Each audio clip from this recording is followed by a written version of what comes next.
讲到国庆，今年国庆都是空军雷虎小组成立70周年，所以讲今年特别以6机的3个队形飞过总统府。这陆军航铁部运输直升机嘛，以时速45英里的速度挂有史以来上大把的国旗通过。也有各座用鹰高级教练机，竟然是头一摆以5机单独编队的方式，伫总统府前冲场，代表各机各座已经交出漂亮的成绩单。用银河高级教练机以大间的队形为北到南伫总统府头前冲场，充满蓝白红色彩形影，让大家印象真深。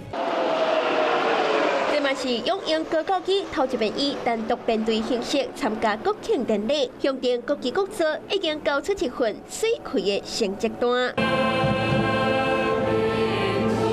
陆军航铁部 CH-47SD 运输直升机加八挂历史上上大把的国旗，伫2架乌鹰直升机护卫之下，以45英里的速度道进场。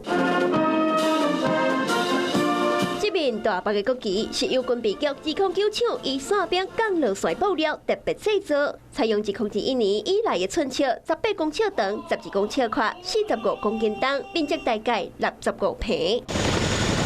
要将大把的国旗顺利吊起伫空中，这都不简单。收起来了后，必须爱含1800磅，大概是816公斤的配重地，做费用房车来送，交接到直升机顶悬。4个阿机手、1个改成手，也有1个房车手分工负责。过程千万袂当凊彩，展现直升机飞官和地面人员平常时的训练成果。最大的困难就是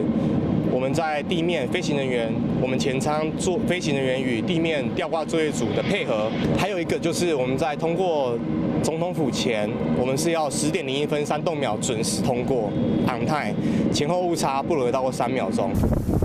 今年多好是成立70周年的空军雷虎小组，将天空当作是画布。AT3高教机伫1千英尺高空中，机尾喷出着经典的蓝白红3色的彩烟，飞过总统府。雷虎小组含英国5机编队无共，今年派出6只摆出着3角队形，压上尾场场，为国庆典礼做一个完美的收尾。祝中华民国生日快乐！你好，我是宋彦明。想掌握最及时的新闻资讯吗？赶紧订阅、按赞、开启小铃铛，锁定华视新闻 YouTube 频道。